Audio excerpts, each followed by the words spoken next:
नमस्कार दोस्तों, कैसे हैं आप? आई होप आप सभी अच्छे होंगे। तो आज एक पोर्टफोलियो रिव्यू करेंगे। पोर्टफोलियो रिव्यू करने से पहले डिस्क्लेमर एज यूजुअल, मैं सेबी रजिस्टर्ड एडवाइजर नहीं हूँ। ये वीडियो जो बना रहा हूँ मैं ओनली एजुकेशन पर्पस और आप लोगों के लिए नॉलेज के लिए है। और ये कोई भी फाइनेंशियल एडवाइस नहीं है। अगर आप लोगों को चेंज करना है अपने पोर्टफोलियो में तो ज़रूर खुद से रिसर्च कीजिए, उसके बाद ही चेंज करिए, या फिर अपने पर्सनल फाइनेंशियल एडवाइजर से पूछने के बाद ही, कंसल्ट करने के बाद ही चेंज कीजिए। तो उसके पहले गाइस सब्सक्राइब कर दीजिए चैनल को। अगर नए नए वीडियोस ऐसे देखना चाहते हैं, क्योंकि हर हर रोज मैं एवरीडे अपने एक व्यूअर का पोर्टफोलियो रिव्यू करता हूं। तो आप लोग भी अगर रिव्यू करना चाहते हैं अपना पोर्टफोलियो तो कमेंट सेक्शन में डाल दीजिए, मैं रिव्यू कर दूंगा। और उसके पहले लाइक कर दीजिए वीडियो को, और सब्सक्राइब कर दीजिए चैनल को, और बेल आइकन को दबाना मत भूलिए। नीचे चलते हैं आज के पोर्टफोलियो की तरफ। यहाँ पे देख सकते हैं इनका पोर्टफोलियो में आईसीआईसीआई ब्लू चिप, जो कि एक लार्ज कैप फंड है। Kotak emerging mid cap fund है। Nippon India small cap fund. Parag Parikh flexi cap fund. तो 4,000 करके लगा हुआ है आईसीआईसीआई ब्लू चिप और कोटक इमेजिन मिड कैप में। निपॉन इंडिया स्मॉल कैप में 6,000 और पराग पारिक में 6,000। क्योंकि मैं मोटा मोटा समझ पा रहा हूँ ये कंजर्वेटिव इन्वेस्टर है, मॉडरेट टू कंजर्वेटिव इन्वेस्टर है, एग्रेसिव नहीं है ये, इसलिए 6,000 पराग पारिक में भी रखे हैं और अलग से 4,000 ब्लू चिप में भी रखे हैं। ठीक है, तो कोई दिक्कत नहीं है इस चीज का। नीचे बढ़ते, नंबर ऑफ फंड्स 4 है, जो कि टूल बता रहा है कि सही है। ग्रीन में है, ग्रीन में मतलब अच्छा है। रेड, जितना रेड की तरफ जाएगा उतना खराब है। तो नीचे चलते हैं। कैपिटलाइजेशन देख सकते हैं जाइंट में लगा हुआ है 39, 40 पकड़ सकते, 55% के करीब लगा हुआ है लार्ज कैप में।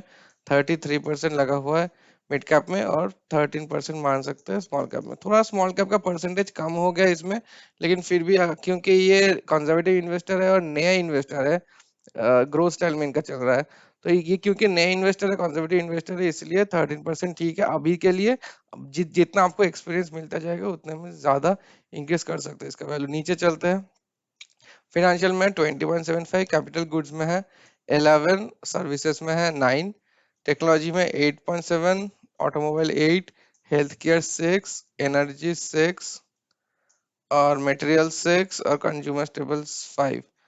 तो अच्छा खासा चंक गया है फिनेंशियल में इसका, और इसका डिफरेंस 11% मान सकते हैं। 10 से कम होता है तो अच्छा होता है, थोड़ा सा ही ज्यादा है।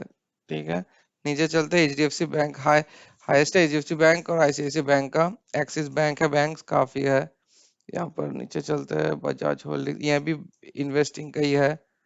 ठीक है, और यहाँ पर कुछ आ रहा है पराग परीक से, जो कि यूएस का इक्विटी है। ये भी पराग परीक से आ रहा है।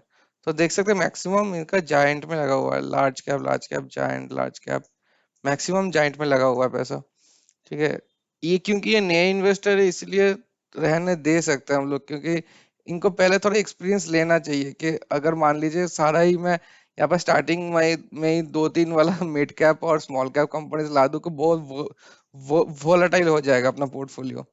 तो वो काफी दिक्कत वाली चीज है नए इन्वेस्टर के लिए। अगर मान लीजिए स्टॉक मार्केट नीचे आ जाए, तो हम लोग जानते हैं कि स्मॉल कैप सबसे ज्यादा गिरता है, माइक्रो कैप और स्मॉल कैप। तो इनका अगर कॉन्फिडेंस ही डाउन हो जाए पूरा एकदम स्टार्टिंग में तो दिक्कत हो जाएगा। तो giant cap, large large allocation में लार्ज और जायंट कैप में रखेंगे तो ठीक रहेगा नए इन्वेस्टर्स के लिए। नीचे चलते हैं। पारंपरिक में है पैसा, इसलिए यूएसए में दिखा रहा है 4.6, बाकी 95% इंडिया में लगा हुआ है।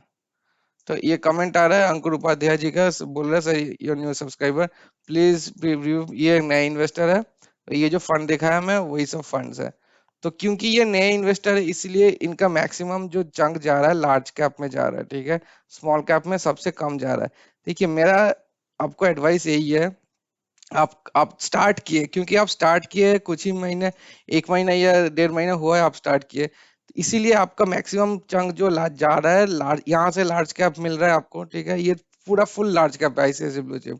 पराग पर एक में 75% आपको लार्ज कैप में आ रहा है पैसा।